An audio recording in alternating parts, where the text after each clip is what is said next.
Okay.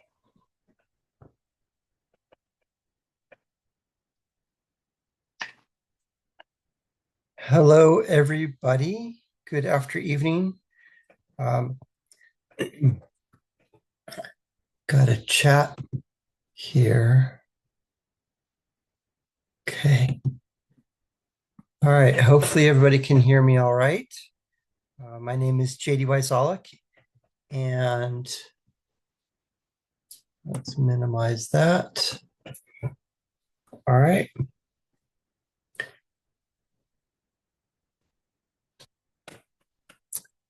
Hello, everyone. My name is JD Wyzolek, and I am the founder of AZ Gives Back and azcollegeplanning.com. And I've been in the college planning industry since August of 2007. And I like to call this talk, You Don't Know What You Don't Know About College, but What You Really Need to Know About College, or How to Not Go Broke Paying for College.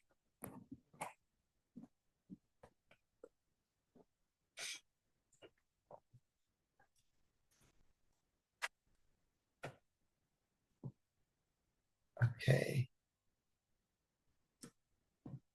Just adjusting my screen here, so give me a moment.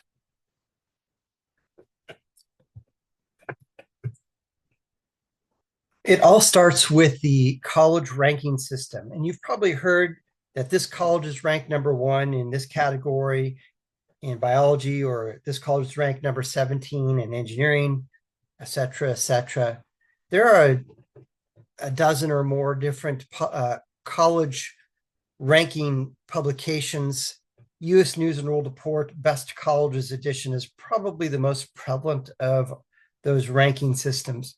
And the college ranking system is very important to a college. So let's explore why. Have you asked yourself, why would a college give out a scholarship? Is it because they're kind and generous, or because they want or need a specific student? Colleges ask questions of every applicant. How will this student impact our rankings? Will this student impact our rankings positive, neutral, or negative? If it's negative, if the college determines that that student's going to have a negative impact on their rankings, they're just going to dismiss that student and not admit them. If it's neutral, well, maybe they'll admit them, and maybe they'll give them a teaser scholarship of $100, $100, or something like that. Not any type of significant scholarships. If the college determines that a student will have a positive impact on their rankings, then they're going to bend over backwards and do whatever they can to try and recruit that student and offer some incredible incentives. And those incentives are scholarships. So when a college identifies students that they want, that they need, that will increase their rankings in one or more category, the college will do whatever they can to recruit that student.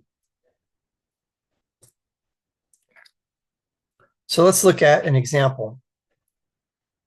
Whenever there is an upward trend in any category that's ranked, that attracts more attention, and more attention means more applications and more application fees. I love the rivalries that go on between certain colleges. ASU and U of A, UCLA and Berkeley is another example. This last year, UCLA knocked Berkeley off the podium and became the number one public national university. And because of that, that attracted a lot of attention, and that attention turned into applications and application fees. So in 2024, UCLA had 149,900 students apply for 6,000 freshman seats, and it costs $80 to apply. So 145,000 times $80 is $11.6 million that was generated just in application fees. What you need to understand about college is big business. And now that you know that, you can position yourself to win. Because application fees bring in tens of millions of dollars, colleges will do whatever they can to manipulate those rankings. So here's Lynn's story. When Lynn came into the office, and when you come into the office as well, I'm going to ask this question. And that question is, do you have any colleges on your list? Do you have any dream schools? And and Lynn's dad said she's going to NAU because that's all I can afford. And I said, let's play the game. And part of playing the game is apply to 6 to 15 colleges. We don't want to apply to too many, and we don't want to apply to too few. One of the worst things that a student can do is apply to one college. And you'll hear them say, hey, we should apply under early decision to that one college. The reason why that's not a good idea is because if that one college admits that student, what else do they have to do to get that student to choose to go to their college? Nothing. Now, if that one college has to compete with 3 or 4 or 5 or more colleges, then that one college must offer some form of incentive. So Lynn and her dad agreed, yes, we should apply to more than one college. And we helped Lynn with her essays, with her applications. We showed her how to properly market herself to the colleges, and we helped her identify a handful of colleges. I don't remember how many colleges she applied to. I think it was 7, maybe 8 colleges, and she was admitted to 5 of them. And then 2 of them fell off the wayside for one reason or another. And it came down to these 3 colleges: Willamette University in Oregon, Whitman College in the state of Washington, and Northern Arizona University. The first college that admitted her was Willamette University. And Willamette offered her $25,500 in scholarships per year, and Dad's net cost was $20,000. Lynn was on cloud 9 for days. Dad, not quite so much. We still got a $20,000 gap. The next college that admitted her was NAU. And after scholarships and everything, Dad's net cost was $10,650. Dad says, I could do that. I'd rather not, but I could do that. And then the last college that admitted her was Whitman College. And Whitman offered her $40,750 in scholarships per year. And Dad's net cost, $5,000. What's amazing is Lynn got that same scholarship all 4 years that she attended Whitman. Yes, she had to maintain a minimum GPA in order to renew her aid package, but she did get that same scholarship all 4 years. And what's incredible is that scholarship covered 2 study abroads. She did one in Peru and another one in Japan. So here's the question. Why did they give her these scholarships? Why did they give her an amazing scholarship package? Yes, she had good grades and decent test scores. However, one category was girl going into a mostly male-dominated major. Don't ask me which one. I don't remember off the top of my head. That was one category that was ranked that college valued. A really important question to ask each of the colleges that you are going to apply to is, what does that college value? And then be that, do that. Another category that was valued by this college was that she was a student from Arizona going to a college in the state of Washington. So now that college can go back to those publications and say, not only do we have smart kids coming to our college, we also have geographic diversity. We've got kids from over here, from over on that side of the country. We've got some students coming from Arizona and all that. And they were willing to give her that scholarship because they knew that they were going to make it up on the back end through application fees. And and now I'm really happy to report she's Dr. Lynn. So I already asked this question, find out what a college values and then do that. So in the case study of Lynn, we instructed her with which activities she should focus on, what colleges to apply to, how to properly showcase herself to those colleges through demonstrated interest, and what to write in her essays, and how to follow up. She did all those things that the college valued, and the results was amazing. And I've got a lot more examples I'm going to show you as we progress tonight. We're going to learn several acronyms. And the first acronym we're going to learn is COA, cost of attendance. And the cost of attendance incorporates everything. We want to know what that number is. And the cost of attendance includes tuition, fees, lab fees, student ID card, parking pass, meal plan, dorm room, all of that stuff together. We want to add all those numbers together. What is that number? If we look at any of the in-state schools here in Arizona, the in-state cost to go to ASU for 1 year is $37,354. And that's living in the dorm. Now, if your student is looking at NAU or U of A, they have the costs are similar. NAU is a little bit less expensive by maybe $500 or $1,000, but that's kind of negligible in that. If you haven't gone and visited some colleges, I'm going to really encourage you to go and visit colleges. And the best time to visit is when school is in session, so that you and your student can see the other students that are there on the college campus, and you can ask yourself the question, do I feel as if I fit in? Do I feel as if I can make friends? If the answer is yes, keep it on your list. And I'm encouraging you, if you live in the greater Maricopa County area, go visit these three colleges that are right here: ASU, Grand Canyon University, and Arizona Christian University. The reason why I'm asking you to go visit those three colleges is because it's not a big time or money commitment. 30, maybe a 45-minute drive to any one of these campuses, and then an hour or two on the tour. And that's about the time commitment. And then the money commitment is only, gas to get wherever you're driving to. So not a big time or money commitment. And then the three schools are three very different types of schools. ASU is a large public school. Grand Canyon University is a mid-sized private college. And Arizona Christian University is a small private college. When you visit Arizona Christian University, look at it through two different lenses. The first lens to look at it through is going to be the size of the school. It's a small school, at about 1,000 students. So look at it through that lens. And then the second lens to look at it through is going to be the religious lens.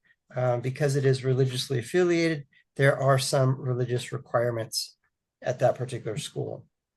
And the reason why I'm asking you to go visit those three schools is, as I said, not a big time or money commitment. So that when you do go to San Diego, or you go to Chicago, or you go to Illinois, and you go visit a few colleges in those areas, now you've got something you can weigh, balance, compare, and contrast, and not be all starry-eyed and wowed. Oh, this college is cool, amazing. In fact, when you go and visit a college, if you don't walk away with the impression that this college is amazing, they did a bad job. That's their job, is to make you want to attend their college.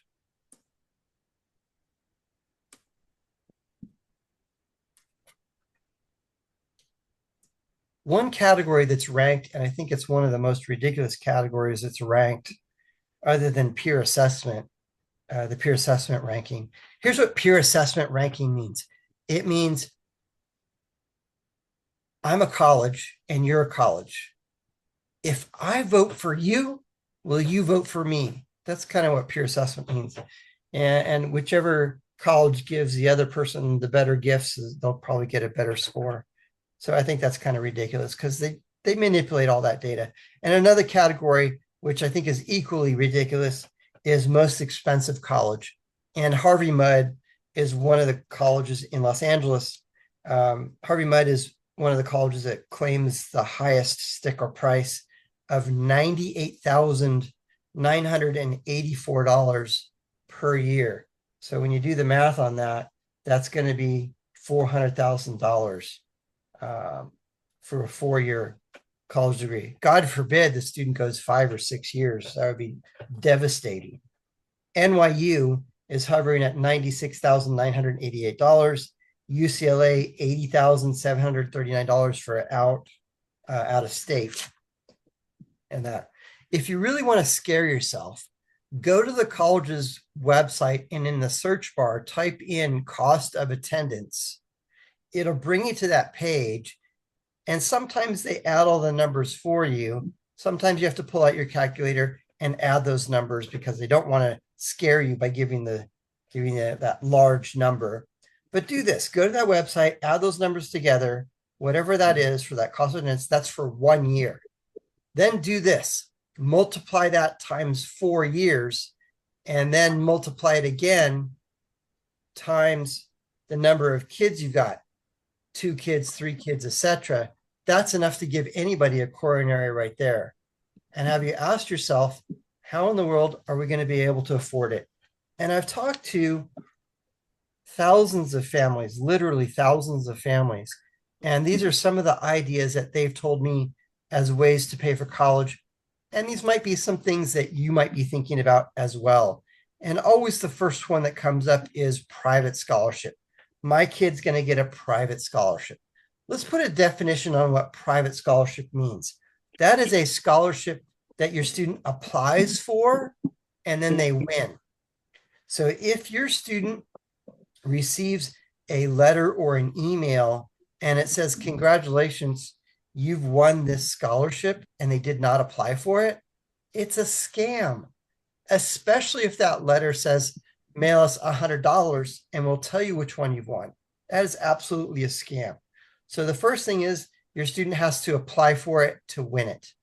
And if they do win it, it's portable, meaning they could take it over to the University of San Diego, or they could take it over to Baylor University in Texas, or they could take it up to University of Chicago up in Illinois. It's portable that way. Versus if the student won the lumberjack scholarship at NAU, that's only usable at NAU. So private scholarships are portable. Now, of the $135 billion of aid that's available, less than 2% of that consists of these private scholarships. Everybody wants to go after these pennies. And I want to go after where the bulk of the money is. And the bulk of the money is going to be in 3 categories. Write these categories down. The first category is state funds. There's going to be some money there. The second category is going to be federal funds, and there's going to be a little bit more money there. And then the third category, which is the biggest kahuna out of all of them, and that is the college endowment funds. That's where the big money is. That's what I want to go after, is that. And there are some colleges that are rich, and then there are other colleges that are just flat uber rich. Harvard claims the #1 spot as being the wealthiest college at $40 billion in their endowment. That endowment, the interest that is produced from that endowment is enough to give every student that attends Harvard a full ride scholarship. Do they do that? Absolutely not. So let's still go after those big scholarships, which is going to be the endowments. The next category that parents have told me as a way to pay for college is my kid's an athlete. My kid's going to get an athletic scholarship. And I'm sorry to tell you this. If your student is not the next NBA, NFL, or Olympian, the likelihood of getting a full athletic ride, probably not going to happen. Now, if we look at baseball, America's pastime, and you go onto the NCAA's website, the average men's baseball scholarship is $13,000. That is way short of the total cost of attendance. Now, sometimes those $13,000 scholarships are split between 2, 3, or maybe even 4 baseball players, because they're only allowed to give out a certain amount of dollars. So if you want to go after the big moneymaker sports in college, those are going to be football and basketball, of course. The next strategy as a way to pay for college that some parents have told me is we've saved some money. And I read a statistic that the average family has saved $10,000 for college. Now, if you save more than that, then God bless you, you're better than the average. but how are we going to make 10 grand go where 100 should, or where even 400,000 should go? Um, and if you did save some money, now the next question is, how does the financial aid system look at that? There are 3 buckets of money. The first bucket of money is going to be money that is in the student's name, and that gets assessed at the highest percentage at 25%, 20 to 25%. The second bucket of money is money that's in the parent's name, and that gets assessed at a lower percentage at 6%. So sometimes just by rolling over who the owner is, no, the student's not the owner of this financial product, the parent is the owner of this financial product, we might be able to qualify for more need-based aid. And then there's a third bucket, and that third bucket has an umbrella over it, and that umbrella is the retirement system. So anything that's in that third bucket is not assessed in the financial aid formula. So we want the bulk of our money to be in that third not assessed pile.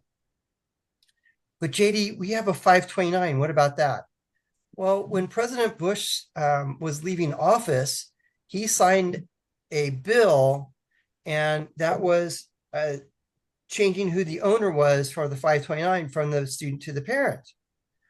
JD, thank you for telling me this, because we have a 529, and you told me that 529s are assessed at a lower percentage because it's a parent asset at 6% instead of a student asset, which is assessed at 20 to 25%. Thank you for telling me that. Yes, that is true. However, as soon as you expose to the college, I have a 529, they're going to go, tag, that's my money, I want it. And they're going to split it into quarters, 25% the freshman year, 25% sophomore year, 25 and 25 for the junior and senior year. We had a student and a client who had $40,000 in a 529. And as soon as they exposed it to a college, and it was a college in LA, as soon as they told the college, we've got this $40,000 529, they said, thank you very much. And they reduced the aid package by $10,000 per year. So sometimes by rolling over who the owner is, no, the student's not the owner, the parent is the owner, or sometimes by rolling over which financial product the money is parked in, we could qualify for more need-based aid. Here's my disclaimer. Before you move money around, you need to know what the ramifications are, both positive and negative. Sometimes it's smart to move money around, sometimes it's not. Each family situation is unique and different. The next strategy to as a way to pay for college is pay as you go. There are a lot of colleges are starting to offer payment plans. With the new One Big Beautiful Bill that was just signed a few months back, within that bill, they have capped the amount of federal parent educational loans that will be offered, and the cap is $65,000. I'm not certain when that's going to actually go into play, if that's going to go into play in July or a couple of years from now. I don't know, but I am definitely keeping my eye on that to see how that pans out. Because of that, colleges are going to have to figure out some other ways to help families pay for college, and they may start more colleges may start offering more payment plans. Another strategy that parents have told me as a way to pay for college is we're going to borrow the money, and there's a loan called the PLUS loan, PLUS, Parent Loan of Undergraduate Students, and that's the one I just mentioned that does have or will have a $65,000 cap on that. It used to be that if a student got admitted into a school like Stanford at $95,000 per year, if that student did not qualify for any scholarship or grant, then Stanford would offer $5,500 in a student loan, which is the maximum amount of federal student loans that a student will be offered, $5,500. and then the remaining $93,500 would be offered to the parent in a Parent Plus loan. Please don't do that. Okay. I had a family who came in for the free consultation, and some colleges are devious in their wording on the award letter. When your student applies to a college, your student will get two notifications from the college. The first notification is going to be the acceptance decision letter. And the acceptance decision letter is going to say, yes, you're admitted, or no, you're not admitted. If you're not admitted, that could be the end of the story. But there are some circumstances where we've helped students get admitted into college even after the college said no. And I could talk about that strategy offline at another point. And then the remaining amount, like I said, would be offered to the parent and a Parent Plus loan.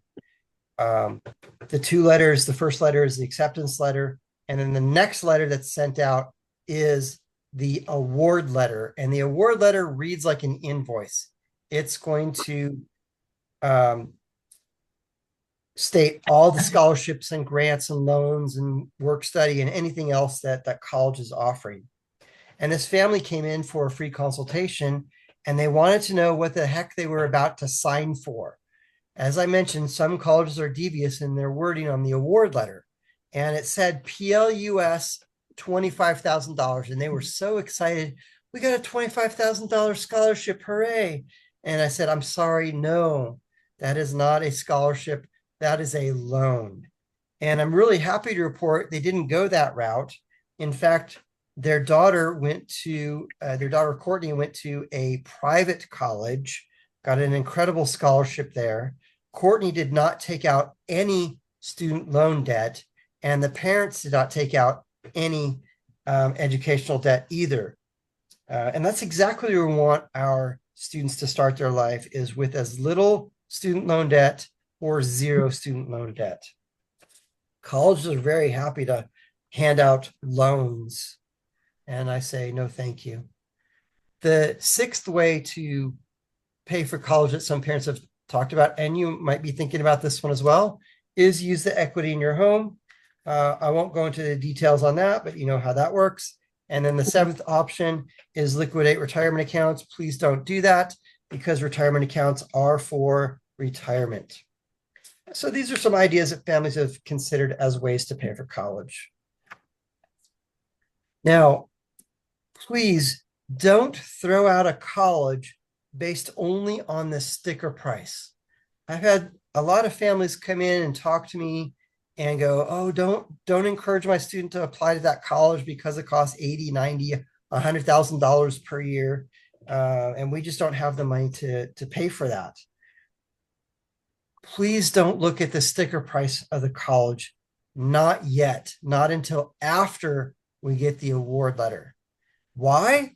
Because private colleges know that they must compete with in-state costs. And if a college really wants a certain student, that college will make it feasibly financially viable for your student to attend their college by offering scholarships. And this is where we at AZ College Planning, where we excel, is helping students and showing students how to properly present themselves to those colleges. So the college says, yes, we need this student because the student will have a positive impact on our rankings. And will guide your student with things to do and essays to write and how to properly market themselves to those colleges. Here's another really good question to ask each of the colleges that your student is going to be applying to. And that is, what is the average timeline for students to graduate from your college? How long is it going to take my student to graduate from your college? Unbelievably, the truth is the average graduation timeline at a public college is 6 years. 6. And the question is why? If you go to my website, azcollegeplanning.com, and you click on the college results button, there is it'll take you to this page. You type in the name of the college and it'll give you some statistical information about the college. And for ASU, the 6-year graduation rate is 66%. So the question is why is it taking these students so long to graduate? God bless you. Could you put your computer on mute, please? Why is it taking these students so long to graduate? One is because they try to get into a class and that class is full. I need to get into this 100 class in order for me to get into the 150 or the 200 level classes, and that class is full. I do have a strategy that we could talk about later on how to get into those classes that are full. That's one reason why it's taking students so long, because that class may not be offered the next semester. It may be offered only once a year. And now they have to wait till that cycle comes back around before they can even try to get into that class again. That's one reason. But the most prevalent reason is because students flip-flop between majors.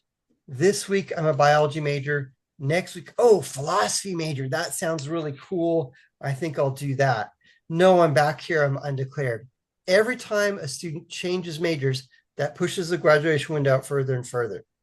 So one of the things that we do at AZ College Planning is we can help students identify careers and majors and show them how to do the research on that so that when they do go to college, they're more solidified. This is the direction I want to go into. And they graduate from college with a viable degree in 4 years or less. And we do that with our award-winning career assessment tool. We'll plug your student into this program, and your student will answer a handful of questions. And based on those answers, it will generate a list of occupations. You click on and you save the occupation, and it will generate a list of majors.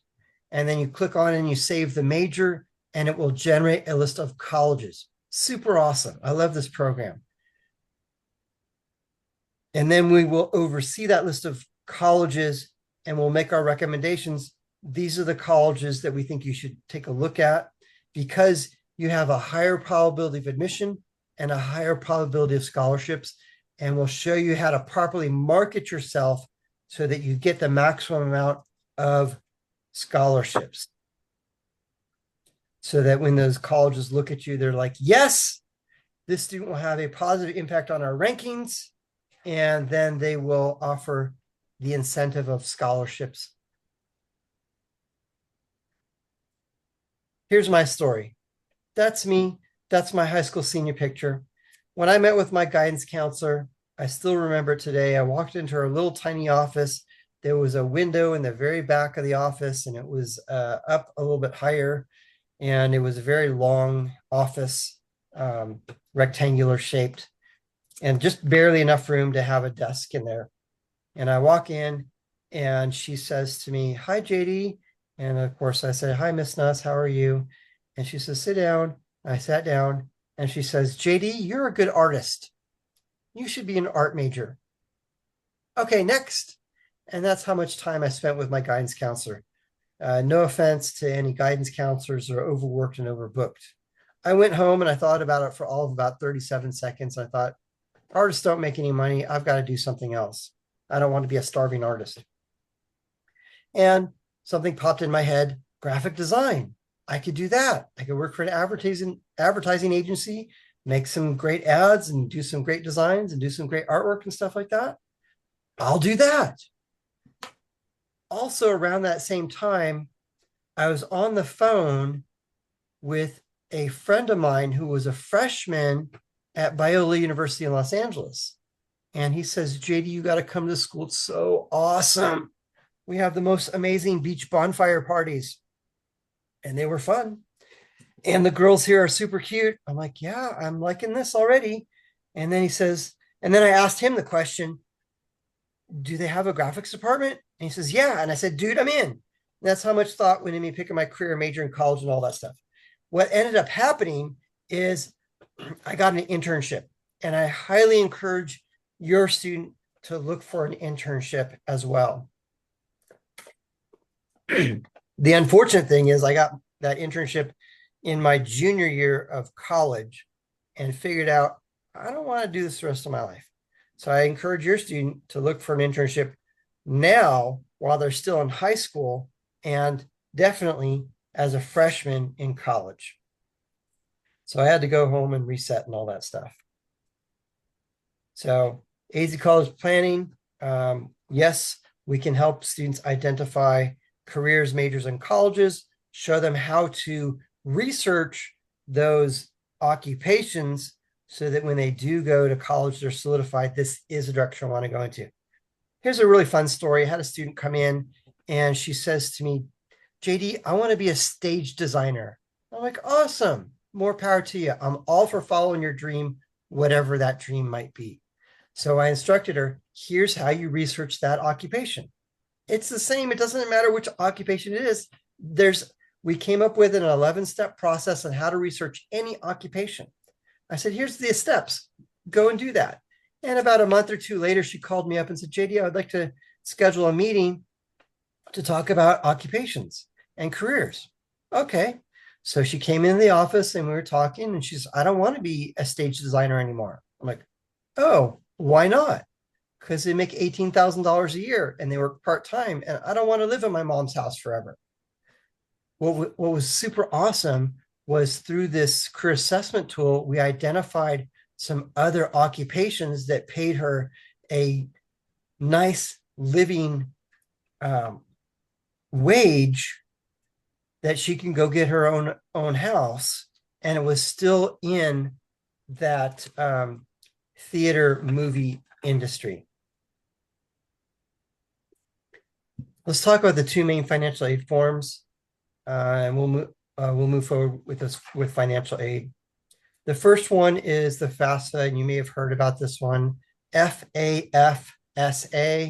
It is an acronym. It stands for Free Application for Federal Student Aid. The second financial aid form is called the CSS Profile.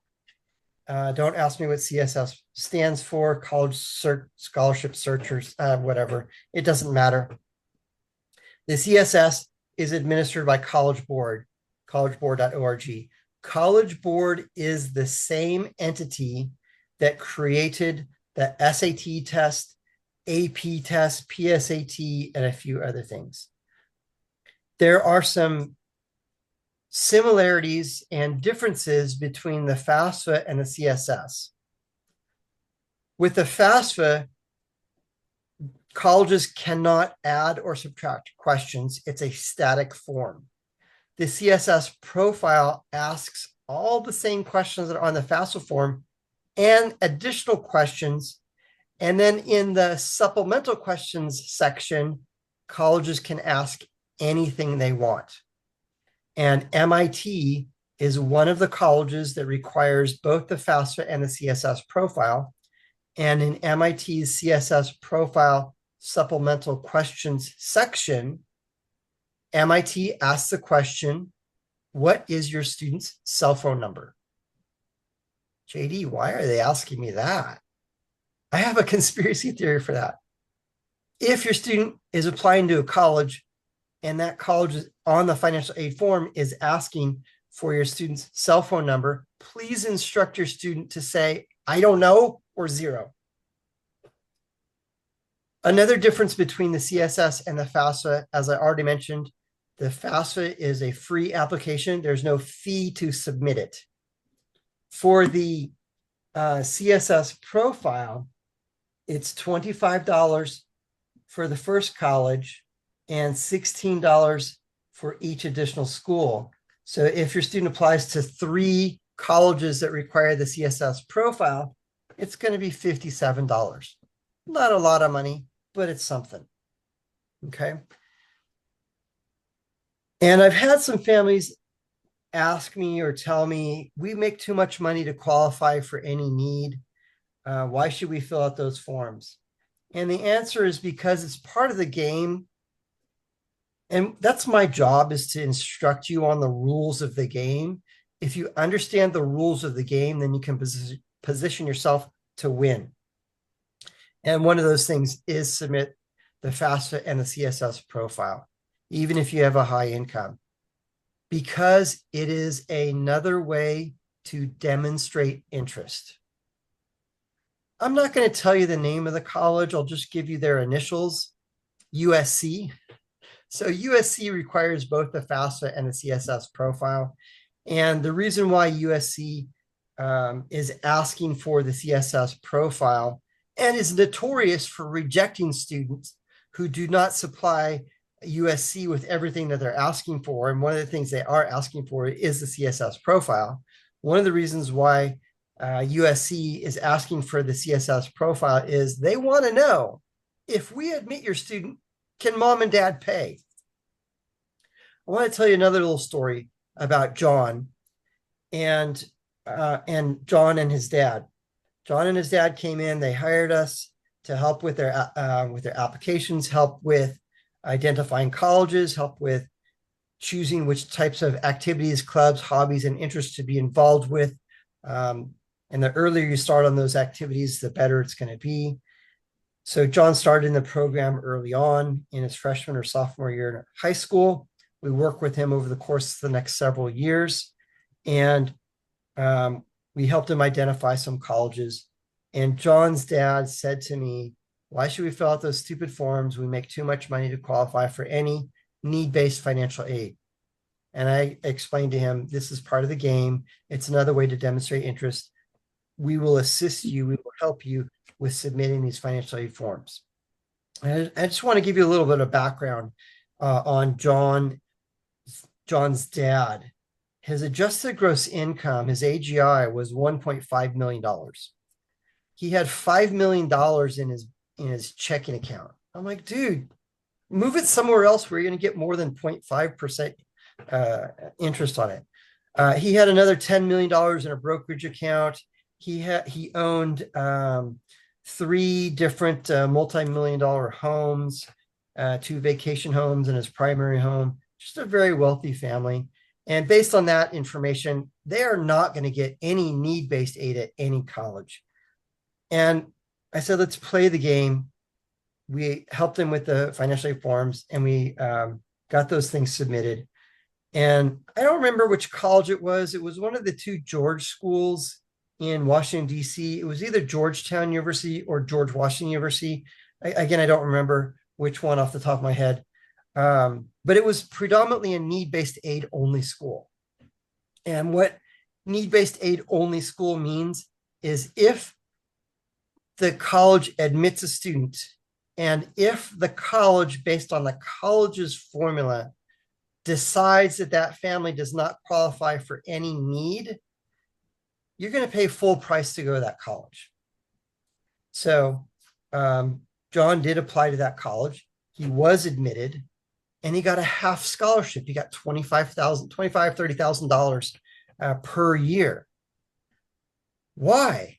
Well, first, the college wanted John because they knew John would make a positive impact on their rankings in various different categories that the college valued. The second was they looked at John's dad and they're like, John's dad might be a future donor later on, and we can tap him for some donations. So learn the rules of the game and play the game. Wait for it. The number one way to get more money from a college is apply to 6 to 15 colleges and negotiate. I already told you earlier, the worst thing any student could do is apply to one college, because that one college doesn't have to compete with any other college. The thought is to apply to some reach schools, some target schools, some safety colleges, and that. I don't agree with that at all. What I encourage is to not apply to reach colleges, because if a student is admitted to a reach college, it's probably going to be expensive because the student didn't tick as many boxes as necessary So that college says, yes, the student will have a positive impact on our rankings. So here's Danielle's story. When Danielle and her parents came into the office, and I was having a conversation with Danielle and her parents, and they decided to hire us. And I asked the question, have you visited any colleges? And Danielle and her dad said, no, we haven't visited any colleges. And dad says, we're going down to Tucson in 2 weeks. What for a family vacation? What if we go and visit a college while we're down there? I'm like, yes, go and visit U of A while you're down there. Take an hour or two out of your vacation time and go visit that college. So if you do happen to be visiting in San Diego, maybe take an hour or two out of your time and go visit a college or two in San Diego. Or if you're visiting some relatives in Chicago, go visit a couple colleges in Chicago. So Danielle and her parents, they did visit U of A. And after Danielle came back, we had another meeting. And I was asking Danielle, hey, what'd you think about U of A? What happened after the tour? All that stuff. And Danielle says, that's my number one school. I love it. I love it. I love it. That's the only college I'm going to apply to. That's the only one. I don't know who the tour guide was at U of A at that time, but that person did an amazing job at convincing Danielle, you should apply to our college. I said this before, I'll repeat myself again. When you visit a college or after you talk to an admissions recruiter or any personnel at a college, if you don't walk away with the impression of, wow, that school's amazing, I want to go there, know that they did a bad job. Well, whoever that guy is at U of A did an amazing job. Danielle says, I'm only apply to one college. And I said, please, I'm on my knees begging, apply to more than one college. And she agreed. I don't remember how many colleges she applied to, 6 or 7, maybe 8 colleges. And in March of Danielle's senior year of high school, we had a conversation, and Danielle's dad calls me on the phone and says, Danielle was admitted to U of A.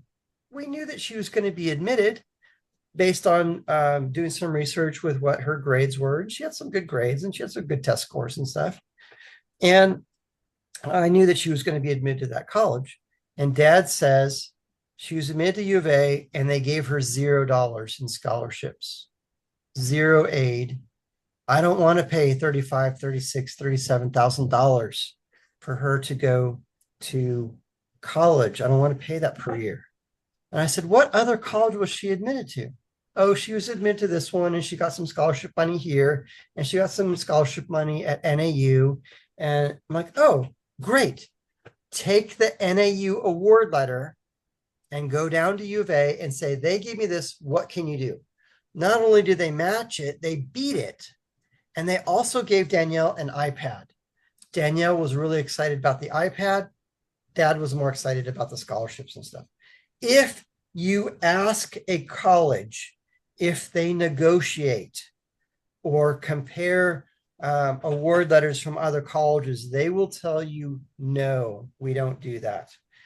When the reality of it is they actually do. I told this story to another dad, and the student decided to go to ASU, and she got an okay aid package there. And dad sent an email to ASU and said, could we have some, I'd like to negotiate, could we have some more money? And he got an email reply back that said, no, we do not negotiate, period, end of story, end of line. And dad calls me on the phone and says, hey, I appealed at ASU and we didn't get anything. I'm like, what did you do? Oh, I sent them an email. I'm like, oh, who did you send an email to? The admissions department general email box. I'm like, oh, first off, we need to make sure that we're talking to a key decision maker. So we found out who the key decision maker was in the financial aid department at ASU. And we reached out to that person and we wrote a better, stronger letter. I helped them write a better, stronger appeal letter. And we got a nice reply back from the admissions, financial aid admissions department. And it said, I'm sorry, we don't negotiate, blah, blah, blah, blah, blah. Well, 2 weeks later, dad logs on to his daughter's student portal at ASU, and poof, magically another $2,000 appeared. So yes, colleges will negotiate even when they tell you no, they don't. So here's a few examples of our results. I love this story about McConnell. He got admitted to NYU, got $65,820 in scholarships per year. Parents' net cost, $8,914. McConnell applied to 9 colleges. He was admitted to all of them. And we showed him how to market himself to these colleges. He got some really great scholarships from multiple schools. And NYU wanted him the most and gave him the most advantageous scholarship package. The question is why did he get that? It's because he did not apply as a theater major. If you look at NYU, 40% of the students are theater majors. He applied as a real estate development major. We got too many of those. We need more of him. And he got tagged and got admitted to NYU, got this amazing scholarship package. Multiply it times 4 years, $263,280. Here's another great story, Rohi. I love to ask this question, and that question is, what's good? Good is being admitted to college. What's better than being admitted to college? Well, getting a scholarship. What's better than getting a scholarship? Getting a full tuition scholarship. When you're talking to your friends or other students and they tell you that they got a full ride at ASU, U of A, or NAU, be very, very skeptical. They probably got full tuition, which is about $12,000, $13,000 per year. And when you subtract 12 or 13,000 from the 35, 38,000, we still got a big gap there. What's better than getting a full tuition scholarship? Of course, getting the full ride.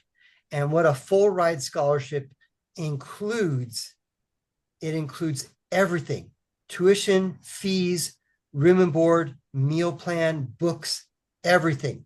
The only thing that a full ride does not cover is going to be transportation, either gas in your car or taking a bus or a train or an airline to wherever it is that your student is going to be going to college. That's the coveted full ride. What's better than a full ride? And this is my example here. And as I zoom in, this is what Rohit was offered. All tuition and mandatory fees for 4 years, $4,000 per semester cash stipend, $1,500 per semester on-campus housing stipend, and an up to $6,000 one-time award for international study abroad.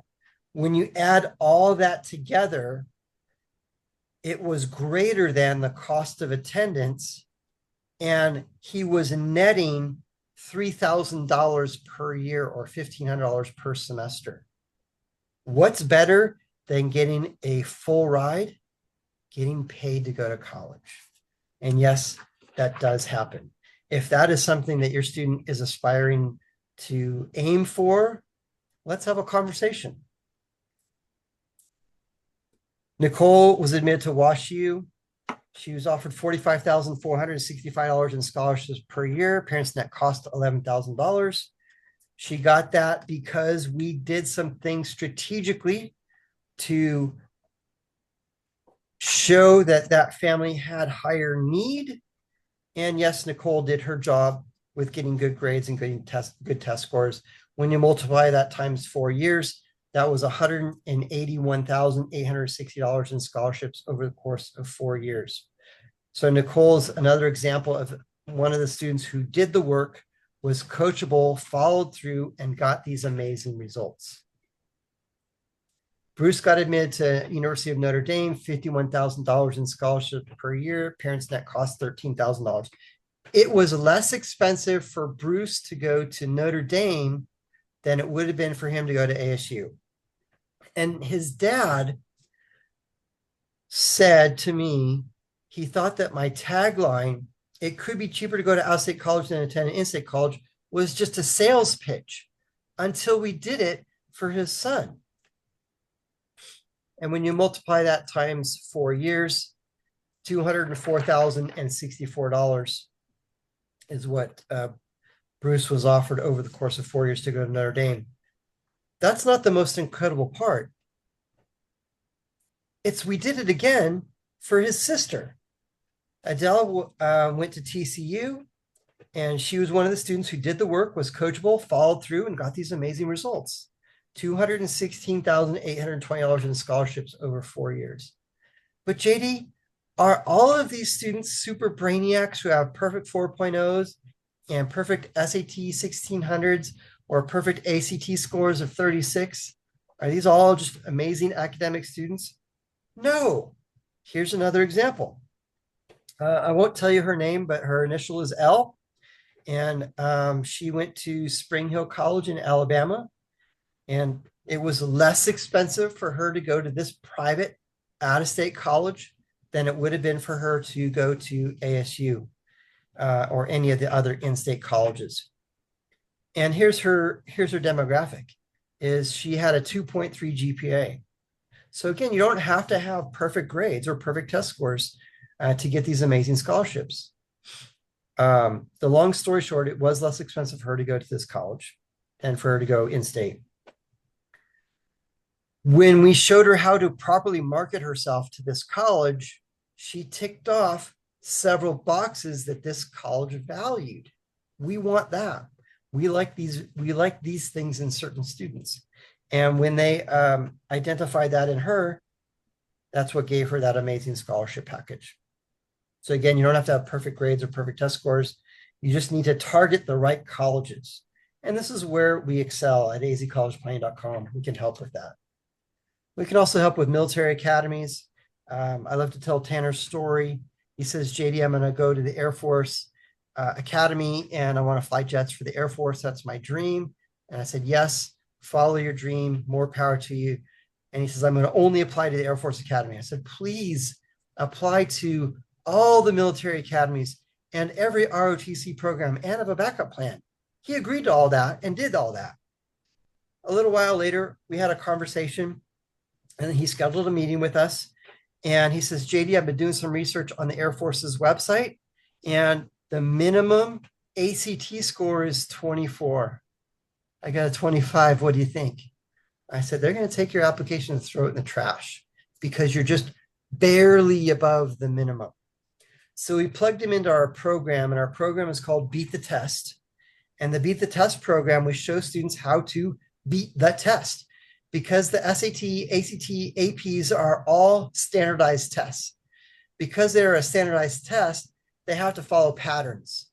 So we show them how to identify those patterns. End of the story is he had a 29 ACT, got admitted to the Merchant Marine Academy in Kings Point, New York.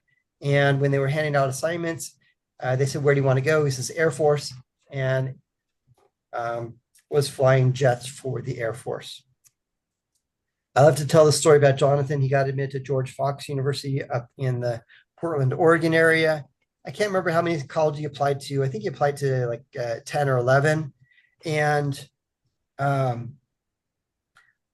George Fox kind of rose to the top. And in March or April of his senior year, Jonathan and his parents had a meeting and we're having a roundtable conversation. And Jonathan's parents said, we are willing to spend a certain dollar amount for you to go to college, this much money, no more. Anything above that, that's going to be on you, Jonathan. And that's going to be getting a scholarship or a grant or a loan, sell a kidney, whatever it is, to cover that gap. And after we added all of the scholarships together and what mom and dad were willing to spend on college, we were $5,000 short. And Jonathan says, I've got this idea. What if I call the college and I defer admission? Yes, you can do that. And what deferred admission means is you fill out a certain form and they will hold your spot for 1 year. And then the next year you would go to that college, kind of like a gap year. And John says, I'll defer admission for a year. I'll go get a job. I'll save up $5,000 and then I'll go to college. I said, what? You're going to work for a year and then go to college for a year and then work another year and go to college on and on and take 8 years to graduate? No. Here's what I would like you to do, Jonathan. I'd like you to call your admissions representative and ask them this question. You know who your admissions representative is, right? No, I'm asking him loaded questions because I had already instructed him on how to find out who his admissions recruiter was. Oh, yeah, I know who that is. I said, call him on the phone. Don't email him. Call him on the phone and say this. Thank you for admitting me. Thank you for the scholarships that you've offered. And my mom and dad are willing to spend X dollars for me to go to college. Based on the scholarships and what my mom and dad are willing to pay for college, I'm $5,000 short. What can we do? And magically, $5,000 appeared. Jonathan went to college. He graduated in 4 years instead of 8. Cole went to La Tech. He got 100% of tuition plus extra. Chad went to Vandy. I got $231,000 in scholarships over 4 years. When Chad and his mom were having a conversation, I was helping Chad develop a list of colleges, and Vanderbilt popped up on that list. And mom pulls me aside and says, please don't encourage him to apply to Vanderbilt. He's got the stats and the grades and everything that Vandy likes, but we can't afford $80,000, $90,000 a year. And I said, let's play the game. End of the story is $231,000 in scholarships later. Mom and dad's net cost was about $5,000 per year. And I got a very nice email from Chad's mom after that, which you can go on my website, click on testimonials and see that. Trevor went to TCU, $212,000 in scholarships. He graduated 100% debt-free. That's exactly where we want our students to start their lives. Here's another student.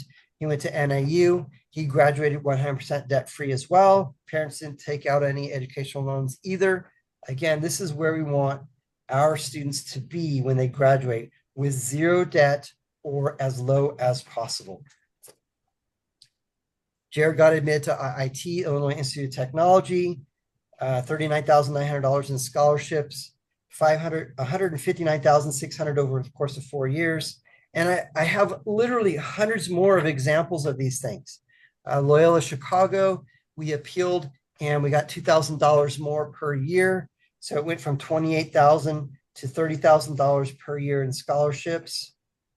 Again, I've got literally hundreds more of examples of that. I want to help tell your student success story. And this is how we're going to do it. At AZ College Planning, the services we provide are one-on-one student meetings. So we help by offering personalized one-on-one meetings, personalized, compassionate guidance with motivating support that keeps your student on track and confident in their college journey. So we'll meet with your student, formulate a game plan, and show them how to properly market themselves to these colleges. Here's the types of clubs and activities and things to be involved with to make yourself really stand out in the application pool. Go do those things. We'll also have some parent meetings. The parent meetings will be more on the financial side, looking at your numbers and offering some suggestions. And then we host a variety of different classes. I already mentioned the Beat the Test class. We have a How to Study class.